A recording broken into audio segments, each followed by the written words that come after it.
Two-tier reporting. When climate protesters slow ambulances, they're vilified. So why are wealthy farmers given a free pass?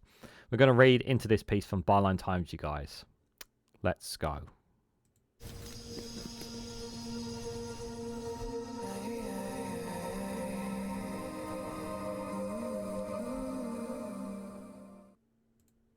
Good morning, good afternoon, good evening, wherever you are in the world. This is Reganelite here with an article from Byline Times with the headline that two-tier reporting. When climate protesters slow ambulances, they're vilified. So why are wealthy farmers given a free pass?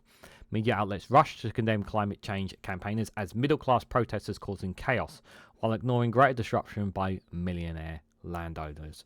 Guys, while you're here, make sure you hit the like button and share this across social media so others are notified of this video. Can you notice that?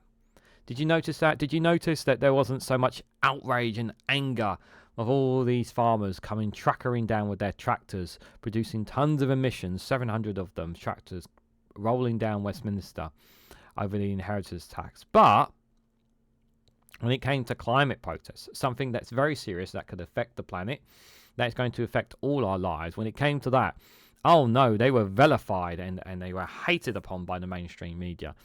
But wealthy farmers are given a different category. Now, I should point out that some farmers will be deeply affected, and some farmers have even sadly taken their own life over the inheritance tax, which is an absolute tragedy in and of itself.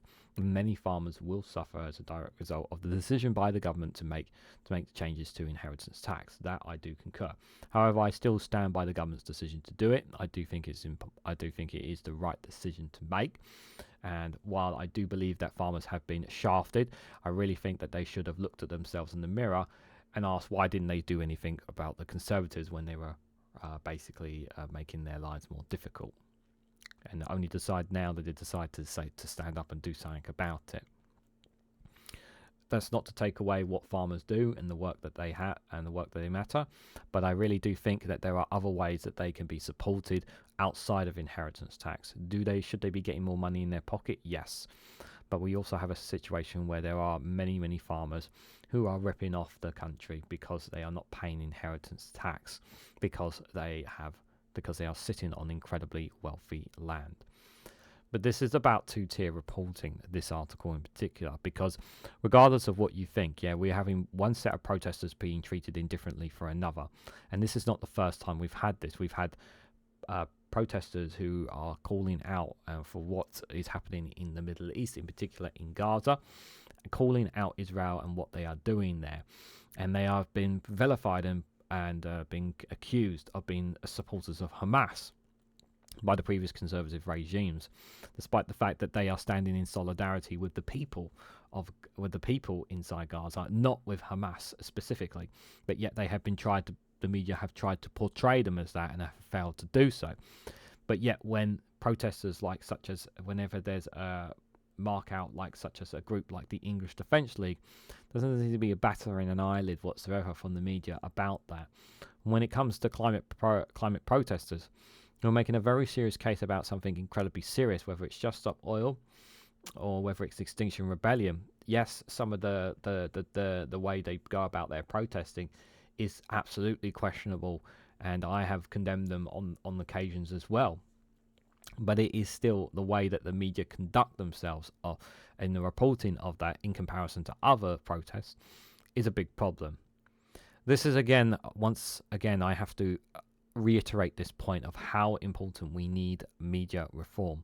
In particular, not just our newspapers, which are becoming less and less people relying on as their source of information, but also our mainstream media, the likes of BBC, the likes of Sky News, the likes of GB News, Channel 4, those who actually report, who are there on the ground and actually give the information. And the way it is brought across by journalists and by media, by their headlines, needs to be looked at much more closely, and how they are reporting information to the public.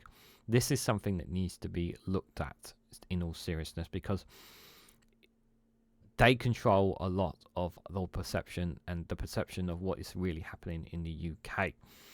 And a lot of times they're not doing it in a good enough job, and they're not portraying it in the right manner.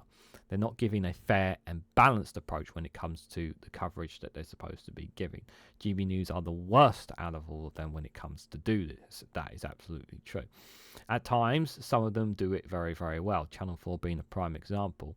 But even they sometimes get it wrong, and I think everybody agrees that no media outlet is perfect. However, what people want is honest broadcasting from the media, which is something that is not being done. One of the other frustrating things as well is for our friends up in Scotland who have not been given a fair crack of how things have been covered by their government.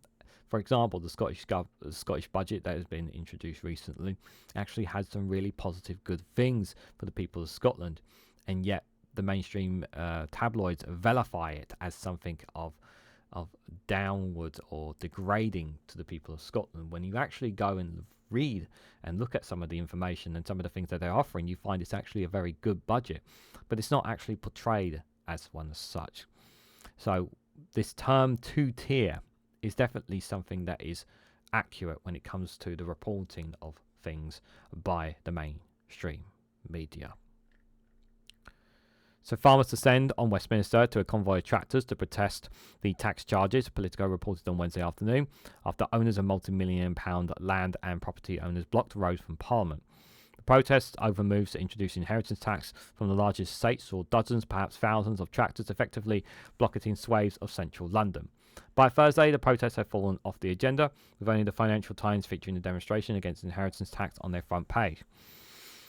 All of which is odd, because the report emerging in 2021 of Insulate Britain climate protesters apparently blocking ambulances in central London.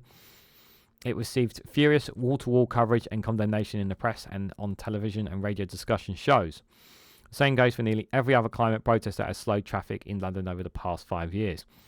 A report from GB News that August have received widespread write-ups from other outlets, despite there not appearing to be any actual footage of climate protesters blocking an ambulance. One image of apparent delayed ambulance in October that year got a write-up from the Daily Mirror and others. I should point out that there is actual video footage of tractors being and blocking the way of ambulances doing their jobs. So if you are a farmer listening to this, I want you to know that your fellow farmers blocked ambulances and could have potentially have killed or put someone's life in danger because of your protest. So just bear that in mind. This Wednesday, however, while trying to get a bus that had been delayed by the farmers' protest, I walked along Westminster Bridge as tractors slowly crawled over the Thames to the surrounding streets of South Bank at St Thomas Hospital. The HQ of London's ambulance service is also nearby. The roads around Waterloo were carnage as traffic slowed to a trickle, impeded by dozens of tractors landing with banners and honking horns. Unlike many of the tabloids that rallied against Insulate Britain and others, we actually have footage showing what happened. There was more trying to make their way under the tunnel, judging by the sounds of the sirens. I watched and filmed as ambulances struggled to make their way through. Most tractors did try to move to the side, but London's roads are not designed for slow moving. Hulking agricultural machinery, it is undeniable that the tractors implemented the ambulances, which were battling to try to make their way through the road any way they could. This is just one of many videos online that I've seen. And Lawrence there saying if they were climate protesters, they would have already been in cuffs. And of course, many of the tractors could not move. They were wedged in or just too large to let others pass. So at one point, an ambulance went on the pavement on other sides of the road into the oncoming traffic to make progress. I have no problem with farmers' right to protest. I say this without caveat. Peaceful protest should be defended as a right, whether you agree with it or their cause or not. Is often disruptive and is often a nuisance. I 100% agree with this statement. But you can watch the video and decide yourself what you think, whether the British press treats wealthy farmers who are attacking the Labour government removing a loophole affecting a progressive tax with the same standard as it treats those opposite catastrophic man-made climate change, which is already affecting billions worldwide. Exactly. Yeah. Okay, tractors blocking ambulances in central London now by Waterloo, not deliberately, but it's having an impact. And there it is again. You can see, I don't need to play the clip. You can literally see it there, the ambulance. They're being trying to get forward, but they can't because of the tractors. Hundreds, and this is the thing, right? If this was climate people with cars or whatever it was, if they were blocking the ambulances, you'd be kicking and screaming about this. The media would be screaming about this. But because it's farmers, we're treating them indifferently. This is the problem. Hundreds of people responded to the footage. Real person evidence of ambulances being disrupted by protesters. The overwhelming majority of comments focused on the apparent disparity in the light-touching policing of these farmers' protests of that climate demonstrations. Shock jocks on talk radio would usually be over West Day's disruption. Compared and contrast this with Just Stop Oil demonstration last November. At 10:36, around 66 Just Stop Oil protesters began marching down South Cromwell Road. Police were on the scene just from 10:50 and began making arrests at 11 o'clock. Yeah, you're not going to arrest British farmers, are you? The non-violent march continued to 11:30 when officers themselves attempted to physically block the march without success. Shortly afterwards, the remaining 15 marchers sat down by the road. By 11:50, all supporters had been arrested. Again, like, this is their right to peacefully protest, and yet for some reason it's okay for British farmers. Yeah, it doesn't matter who they are. It doesn't matter what their cause is. Yeah, everyone should have the same rights to peacefully protest, and yet they're not being allowed. Too many media outlets rush to condemn those campaigners against fossil fuel chaos as middle class. Bizarrely, they're not the same of millionaire landowners. Everyone in positions of influence should ask themselves the question: are you treating those fighting to save the planet more harshly than those who are fighting for inherited wealth? If so, why?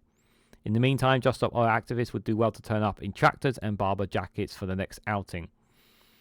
Yeah.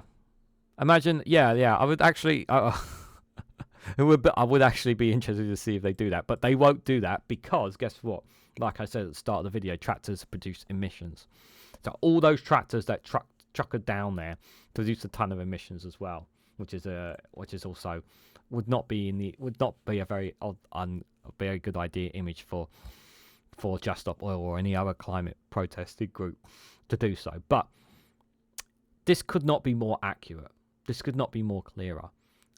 If you want to see the video footage, just click the link in the Barline Times description and it will play the videos for. If you don't want to take my word or the word of the article for it, the video footage is clear. You know, where was the outrage? Where was the anger? You know, because they're climate protesters, they're treated indifferently, they're vilified because they're fighting for a cause. Well, farmers, whether you agree with them or not, they're fighting for a cause too. But yet we're treating them differently than climate ones. Why? No, every protest should be treated equally, should be treated fairly, and it's not right. Our rights to free speech, our rights to protest are being eroded. And they've been eroded for the last 14 years by the Conservatives. And we should be demanding, not asking, demanding that everyone be given a fair treatment, regardless of whoever their groups are, action groups are. And I think anyone getting arrested and being locked up for protesting, I think is outrageous. And is taking up a very important jail spaces that should be for actual criminals as well. Especially when we're talking about jail cells being quite getting full at the moment. I think anybody who has done any form of protest should be released from jail immediately, and instead just make them do community time instead. Pay them to do community service instead. Complete waste of time putting them in prisons when we could put actual criminals in there. And we know we have a prison crisis as well. But no one's gonna arrest a wealthy farmer for blocking an ambulance, are they? Because guess what? The argument is they need to feed the nation. Yeah, they do need to feed the nation. We also have a planet that's getting hotter as well. But obviously, some people who listen to this don't realise that because they live in a bubble. Well, maybe you should try sticking your head out of that bubble. So what do you guys think? Do you think it's perfectly acceptable for one protest to be treated indifferently than another? If so, why? Tell me your thoughts and more on this story down in the comments section below. If you found this video informative, please hit the like button. We greatly appreciate it. Share this across social media so others are notified of this video. If you haven't subscribed already, please consider subscribing because it really does help support the channel. And if you want to go one step further and financially support me and the work that I do here, you can do so by becoming a YouTube member for as little as 99p, or join me on Rumble or Patreon for exclusive content on those platforms. So thank you all so much for watching, and I hope to catch you all very, very soon.